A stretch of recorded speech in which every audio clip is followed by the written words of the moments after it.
नमस्कार दोस्तों, हिंदुस्तान उदय YouTube platform पे आपका बहुत बहुत स्वागत है। मैं हूं प्रदीप डवास और हमारे साथ देश के वरिष्ठ पत्रकार जो बेबाक टिप्पणियों के लिए जाने जाते हैं, प्रेम कुमार जी जुड़ चुके हैं। प्रेम जी, बहुत स्वागत है आपका। और आज क्योंकि चर्चा पूरे दुनिया में, पूरे देश में सिर्फ एक ही विषय है आज चर्चा का, जिस तरह से यूक्रेन के राष्ट्राध्यक्ष के साथ ओवल ऑफिस में व्यवहार हुआ है, जिस तरह से ट्रंप ने उनको धमकाने की कोशिश की, लेकिन उन्होंने जवाब दिया, अपनी बात रखी और उसके बाद कई तरह की बहस छिड़ गई है दुनिया भर में।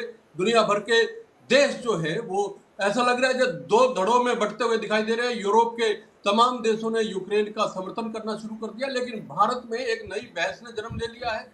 भारत के लोग, भारत के कई लोग ये पूछ रहे हैं कि जब फ्रांस के राष्ट्रपति ट्रंप को रोक सकते हैं कुछ भी बोलने से, जब यूक्रेन के राष्ट्राध्यक्ष रोक सकते हैं उस जेलेंस्की ट्रंप को कुछ भी बोलने से, तो जब भारत के प्रधानमंत्री ट्रंप के साथ मौजूद थे और वो कभी बैलेट पेपर की बात कर रहे थे, कभी वो टैरिफ की बात कर रहे थे और कभी वो जो है मतदान बढ़ाने के लिए पैसे दिए जाने की बात करते हैं, या फिर भारत के अवैध रूप से अमेरिका में रह रहे नागरिकों को भारत में बेड़ियों में, हथकड़ियों में, जंजीरों में जकड़ के भेज देते हैं, तो क्या भारत अब इतनी भी ताकत नहीं रखता है कि अगर कोई देश, चाहे वो अमेरिका ही क्यों ना हो, दादागिरी करता है तो फिर उसको रोका जाए, उसको समझाया जाए कि भारत भी आत्मसम्मान रखता है।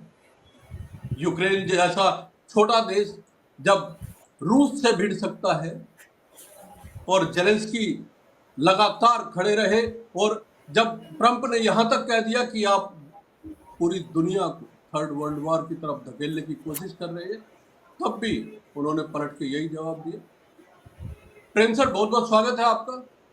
सवाल अब भारत में उठने लगे हैं कि क्या भारत का कोई आत्मसम्मान नहीं है? क्या भारत के आत्मसम्मान को लेके बात नहीं की जानी चाहिए थी, जब फ्रांस, यूक्रेन, तमाम देश जो है वो ट्रंप को रोक सकते हैं, बोल सकते हैं, और जब मैक्सिको हो और चाहे युगांडा हो, कोई भी देश हो, जब उनके नागरिकों को भेजा जाता था तो उनको रोका जाता था अमेरिका को इस तरह से नागरिकों के साथ व्यवहार करने से। तो कई सारे सवाल खड़े हुए हैं और इसका क्या असर भारत को लेके होने वाला है, इसी से चर्चा की शुरुआत करते हैं सर।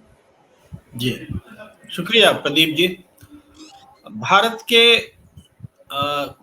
अवैध तरीके से रह रहे नागरिकों के साथ अमेरिका ने जो बर्ताव किया, जी, ये निश्चित रूप से भारत की ओर से रिटेलिएट करने का, जवाब देने का एक बात थी, और इस पर चिंता भी जताई गई, इस पर सबको दुख भी हुआ, गुस्सा भी हुआ। ये एक स्थिति है, लेकिन फिर भी यूक्रेन और अमेरिका के बीच बीती रात, जो माने हमारे हिसाब से बीती रात और वहां एक दिन पहले जो कुछ हुआ, जी, उसमें यूक्रेन की जो प्रतिक्रिया है उससे हम भारत के प्रतिक्रिया की तुलना नहीं करना चाहेंगे। इसके कुछ कारण हैं, वो हम बताना चाहते हैं। जी, यूक्रेन एक ग्रत या युद्धरत राष्ट्र है, युद्ध में लगा जी, हुआ राष्ट्र है, और हम किसी युद्ध में नहीं हैं। जी, यूक्रेन अमेरिका की मदद से युद्ध लड़ रहा राष्ट्र है। बहुत फर्क है। अमेरिका किसको डांट रहा है? जो उसके पैसे से युद्ध लड़ रहा है, जी, उससे उसको डांट रहा है। और वर्तमान अमेरिकी राष्ट्रपति सिर्फ यूक्रेन को के राष्ट्रपति को नहीं डांट रहे हैं, वो अपने ही देश के पुराने पूर्व राष्ट्रपति को भी फटकार लगा रहे हैं, डांट रहे हैं, बेइज्जत कर रहे हैं, कि स्टूपिड बता रहे हैं कि जो जी, बाइडेन स्टूपिड था, जो $350 मिलियन यूक्रेन को दिया कि युद्ध लड़ो। तो दो स्थितियां हैं यहां। एक तरह से थोड़े से शब्दावली मेरी खराब हो जाएगी, उदाहरण खराब हो जाएगा, लेकिन मेरा इरादा समझिएगा। हम वो इरादा लेके खराब इरादे से उदाहरण नहीं दे रहे हैं कि जी, देखिए, मालिक और कुत्ता है ना, मालिक को आप शक्तिशाली मान लीजिए और कुत्ता का बिहेवियर देखिए।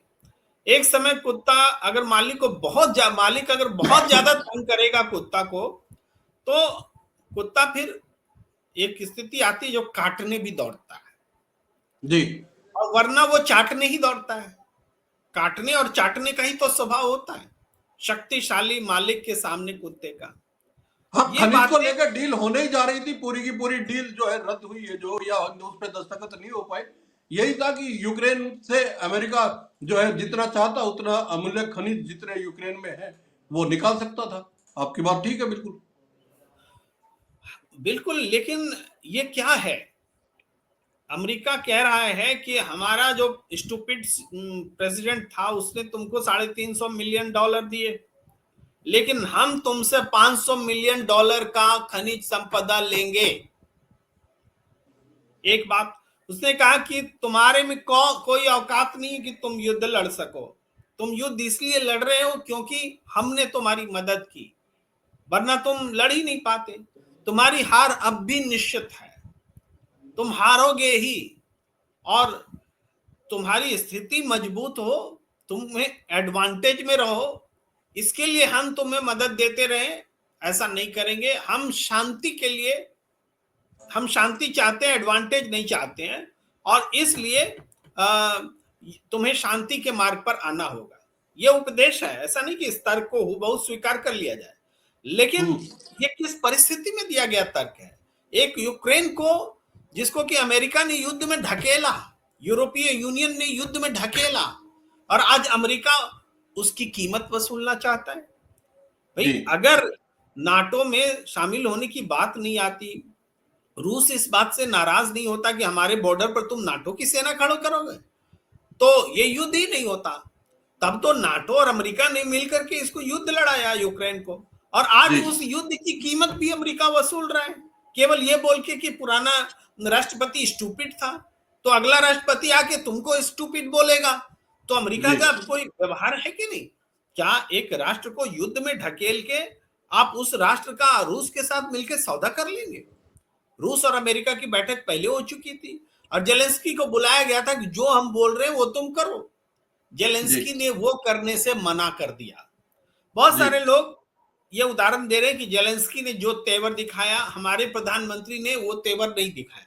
मैंने इसलिए कहा कि दोनों बिल्कुल मामला है। वो युद्ध में लड़ रहे राष्ट्र हैं, हम युद्ध में लड़ रहे राष्ट्र नहीं है। हो सकता है नरेंद्र मोदी के हम आलोचक हैं, उनकी आलोचना अभी लग रही है कि उन्होंने बर्दाश्त किया, लेकिन जिस तरह का व्यवहार डोनाल्ड ट्रंप और अमेरिका दिखा रहा है, उसमें हो सकता है आने वाले समय में हम नरेंद्र मोदी के इस व्यवहार को बुद्धिमानी भी कहें, कि वो जेलेंस्की की तरह उलझा नहीं, कि उसने भारत अमेरिका के साथ संबंध खराब नहीं किए, क्योंकि एक तो चाइना से संबंध खराब है ही, अमेरिका से भी खराब कर ले। ये डिप्लोमेसी की एक बहुत बड़ी सीमा होती है। हमें सबको ये बात साल रही है कि जंजीरों में हमें भेजा जा रहा है और आप बोल नहीं रहे, और हम चीख नहीं रहे कि क्यों नहीं बोल रहे हैं। लेकिन डिप्लोमेसी भी एक चीज होती है, हम कंपेयर नहीं कर सकते जेलेंस्की से। जेलेंस्की मरता क्या नहीं करता वाले सिचुएशन में है, वो काटेगा और काटने के सिवा चारा नहीं है। ये भी है ना वो कि चाटने वाली स्थिति में नहीं है। जी जी जी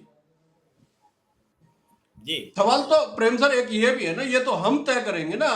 अमेरिका यूक्रेन को बोल रहा है कि आप डिक्टेट मत कीजिए, डिक्टेट तो अमेरिका करने की कोशिश भारत को भी कर रहा है। जब वो ये कहता है कि बैलेट पेपर और ईवीएम में अंतर बताने की कोशिश करता है, तो डिक्टेट तो अमेरिका भी करने की, ट्रंप भी भारत को करने की कोशिश कर रहा है। तो वहां तो ये तो भारत तय करेगा ना कि उसको इलेक्शन में कैसे जाना है। तो देखिए, अमेरिका ने भारत को कैसे इलेक्शन में जाना है इस पर कुछ कहा नहीं है, मुझे याद नहीं आता।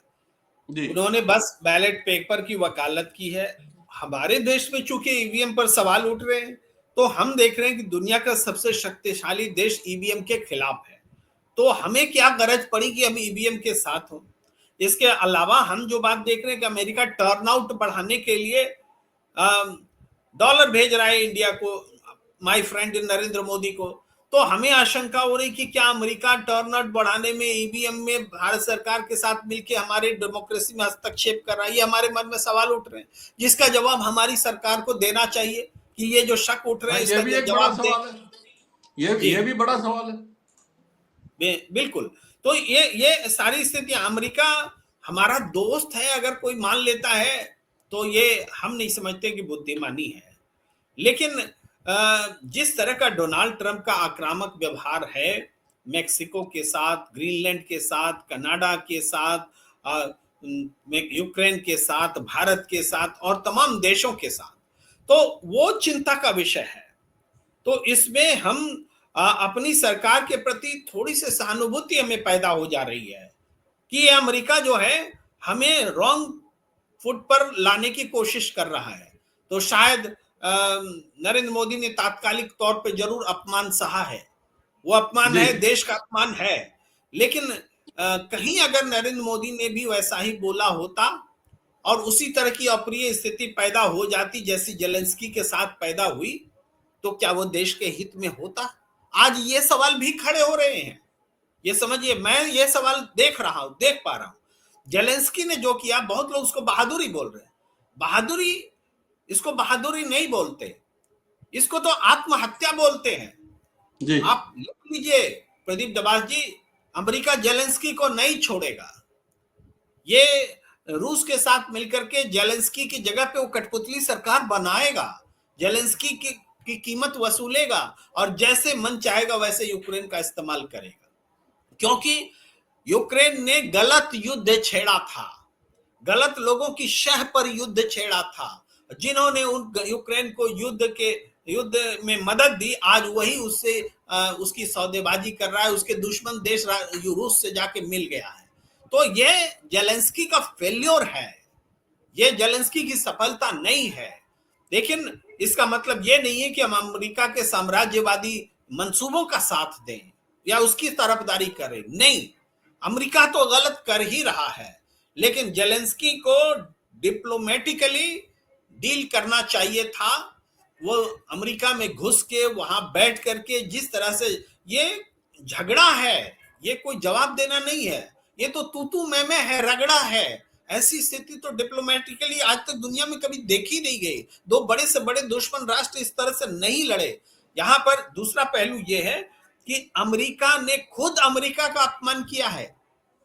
आप समझिए, डोनाल्ड ट्रंप अपने ही राष्ट्रपति को स्टूपिड बता रहा है, ओबामा को भी उसी तरह के शब्दों से याद कर रहा है। तो क्या है, अमेरिका के घर में घुस करके यूक्रेन ऐसी भाषा का इस्तेमाल कर रहा है जिसको हमको लगता है कि दो ओपिनियन है, कई लोग उसको सराह भी रहे कि बहुत अच्छे से उन्होंने जवाब दिया, ये भी ओपिनियन है। लेकिन मैं ये मानता हूं अमेरिका का अपमान तो यूरोप के देशों ने तो समर्थन किया है जेलेंस्की का इस पूरे घटनाक्रम के बाद।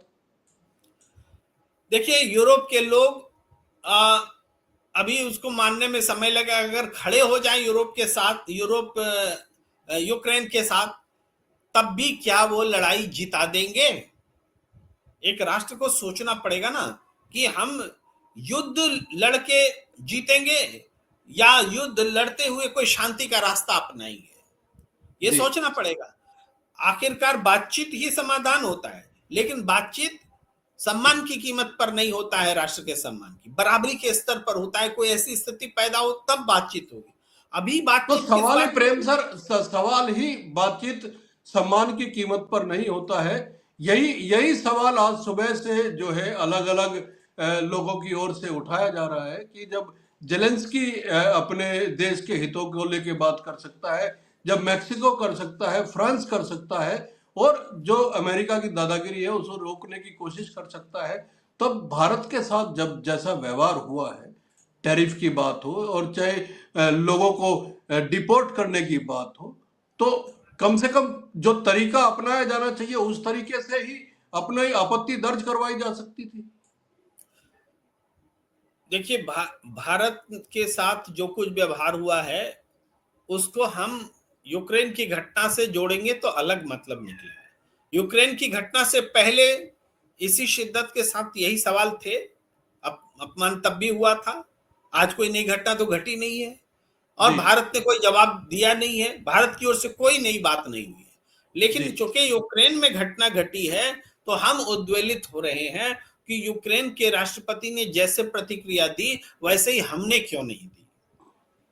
मेरा यहां पर थोड़ा सा डिफरेंस यही है कि यूक्रेन के पास में काटने और चाटने के अलावा दो में से यही विकल्प है, या तो भोंकेगा काटेगा या तो चाटेगा, तो उसके पास कोई रास्ता नहीं है। तो वो अभी भौंका है, काटा है, लेकिन उसके हमारे पास तो सारे विकल्प है ना।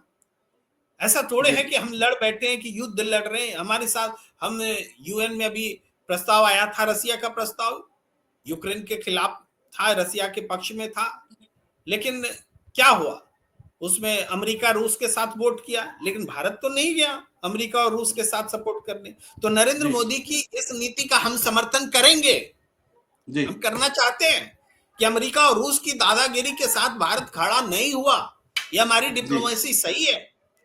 तो हमारी डिप्लोमेसी अब भी आफ्टर ऑल नेहरू के जमाने से लेके मोदी के जमाने तक, चाहे जितनी भी बदली हो जी, मगर इजराइल में भी बदली, मगर फिर भी जब वक्त आया है तो हमने एक सही डिसीजन लिए हैं, एकदम यू टर्न नहीं हुआ है। ये कह रहे हैं। निश्चित तौर पे एकदम से यू टर्न नहीं हुआ है, हालांकि स्थितियां बदली है। ये जो सवाल सुबह से उठाया जा रहा था, जब से ये खबर मीडिया में आई कि यूक्रेन के राष्ट्रपति व्लादिमीर जेलेंस्की ने जिस तरीके से जवाब दिया, ट्रंप और जेलेंस्की के बीच जो बहस हुई, उस बहस के बाद से भारत में भी एक बहस शुरू हो गई थी कि क्या भारत अमेरिका को जवाब नहीं दे सकता। जिस तरह से अमेरिका के नवनियुक्त राष्ट्रपति भारत को लगातार बेइज्जत करने की कोशिश कर रहे हैं, चाहे ट्रंप की ओर से वो टैरिफ का मामला हो, चाहे भारतीय लोगों को विदेशों से हथकड़ियों में वापस भेजे जाने का मामला हो। लेकिन प्रेम जी ने एक बेहतर विश्लेषण किया है, बेहतर टिप्पणी की है और पूरे इस घटनाक्रम की एक बेहतर समीक्षा की है। उनका कहना है कि क्योंकि यूक्रेन युद्ध में लगा हुआ देश है तो उसके सामने विकल्प कम है, और दूसरी बात यह है कि यूक्रेन जो है अमेरिका के सहारे इस लड़ाई में आगे बढ़ रहा था, तो उसके सामने और कोई चारा नहीं था। अमेरिका अगर उसको इस युद्ध के बदले में ब्लैकमेल करना चाह रहा है तो ये अमेरिका और भारत की परिस्थितियों या यूक्रेन और भारत की परिस्थितियों से बिल्कुल अलग है। इसको एक साथ जोड़ के देखना मुनासिब नहीं होगा। जो लोग ये सवाल उठा रहे हैं कि भारत के प्रधानमंत्री ने इसको लेके जवाब क्यों नहीं दिया, जब उनसे संयुक्त प्रेस कॉन्फ्रेंस में भी जब टैरिफ की बात की थी ट्रंप ने, तो क्यों नहीं प्रधानमंत्री नरेंद्र मोदी बोले थे, इसको लेके बड़ा खुलासा या बड़ी टिप्पणी और समझाने की कोशिश जो है प्रेम सर ने की है। प्रेम सर, बहुत बहुत धन्यवाद आपका। और दोस्तों, ये शो आपको